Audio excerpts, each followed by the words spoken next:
દિવાળીની મીઠાઈઓ, નમકીન, ફરસાણ, તળેલા નાસ્તા ખાઈને કંટાળ્યા હોય અને કંઈક ચટપટું ખાવાનું મન થયું હોય તો આજે જ બનાવો મિક્સ વેજ પુલાવ. તો હેલો ફ્રેન્ડ્સ, સ્વાગત છે તમારું મારી યુટ્યુબ ચેનલ જ્યોત્સનાસ ફ્યુઝન રેસિપીમાં. ચેનલમાં નવા હોય તો ચેનલને સબસ્ક્રાઈબ કરી બેલ આઇકોનને જરૂરથી પ્રેસ કરશો. તમારા ફેમિલી મેમ્બર અને ફ્રેન્ડ સર્કલમાં શેર કરજો. તો ચાલો બનાવીએ મિક્સ વેજ પુલાવ. તો સૌપ્રથમ પુલાવને વઘારવા માટે આપણે તપેલી ગેસ ઉપર મૂકી દીધી છે. 2 ક્યુબ્સ બટર, 2 મોટી ચમચી જેટલું તેલ એડ કરવાનું છે.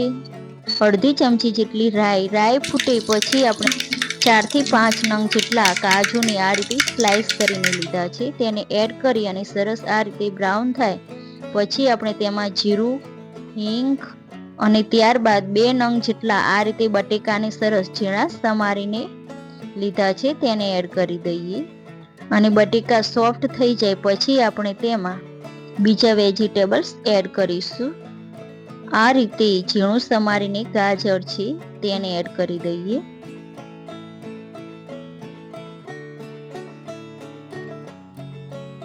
ગાજર અને બટેકાને સરસ સોફ્ટ કરી લેવાના છે. આ રીતે ચમચા વડે આપણે ચેક કરી લઈએ. પછી આપણે 2 થી 3 મોટી ચમચી જેટલા કેપ્સિકમને સરસ સમારી લીધા હતા તે એડ કરી દઈએ અને તેને પણ સારી રીતે સાંતરવા દઈએ. પછી આપણે તેમાં સમારેલું ટામેટું એડ કરી દઈએ. હું આદુ મરચાં અને લસણની પેસ્ટને એડ કરવાનું ભૂલી ગઈ હતી, તેના માટે સાઈડમાં આ રીતે તેલમાં સરસ સાંતરી લઈએ. આદુ મરચાં અને લસણની પેસ્ટમાં મેં અડધી ચમચી જેટલું જીરું પણ ખાંડીને લીધું હતું. એ આ પુલાવમાં ખૂબ જ સરસ લાગે છે, મીન્સ તે ચોક્કસ એડ કરવું. પછી આપણે સ્લો ગેસની ફ્લેમ ઉપર બધા જ વેજીટેબલ્સને 2 થી 3 મિનિટ માટે ચડવા દઈએ. ત્યાં સુધી આ રીતે આપણે ઝીણી સમારીને કોથમીર તૈયાર કરી લઈએ. પછી આપણે પનીરને આ રીતે નાના ટુકડામાં કટ કરી લીધું હતું. તમે તમારી ક્વોન્ટિટી પ્રમાણે જે રીતે પસંદ હોય તેટલું તમે એડ કરી શકો છો.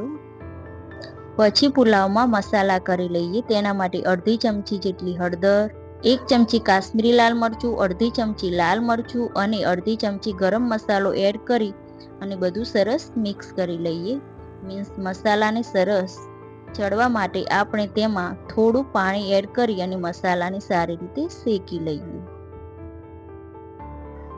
આ રીતે ઉપર તેલ છૂટું પડે ત્યાં સુધી આપણે 1 થી 2 મિનિટ માટે સરસ મસાલાને શેકી લેવાના છે. હવે આપણે તેમાં સ્વાદ મુજબ મીઠું એડ કરી લઈએ. મેં પહેલેથી જ ભાત બનાવીને તૈયાર રાખ્યું છે. તે આપણે આ રીતે સરસ બધા જ વેજીટેબલ્સ ચડી જાય પછી તેમાં એડ કરીએ. તો હવે ફાઇનલી આપણે ભાતને વેજીટેબલ્સમાં એડ કરી અને સારી રીતે મિક્સ કરવાનો છે ભાતને. તો તમે જોઈ શકો છો કે ભાત સરસ છૂટો થઈ ગયો છે, એકદમ ખીલી અને સરસ તૈયાર થયો છે.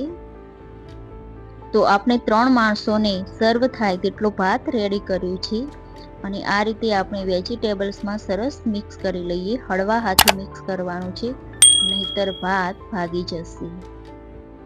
મીન્સ પુલાવ ખાવાની મજા નહીં આવે, એટલા માટે હળવા હાથે આપણે સરસ વેજીટેબલ્સ અને ભાતને મિક્સ કરી લઈએ. 1 થી 2 મિનિટ માટે થવા દેવાનો છે. ઉપરથી આપણે કોથમીરના પાનથી સ્પ્રિંકલ કરી અને સરસ મિક્સ કરી લઈએ. 1 મિનિટ માટે આપણે આ રીતે થવા દઈએ.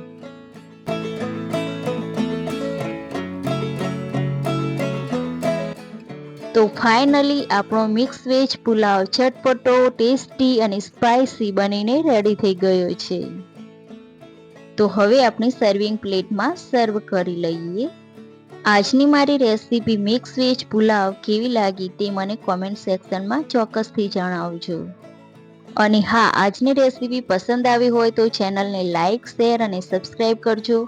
બેલ આઇકોનને જરૂરથી પ્રેસ કરશો જેથી આવનારી નોટિફિકેશન મળતી રહે. અને ફેસબુકમાં જોતા હોય તો પેજને ફોલો કરી લેજો.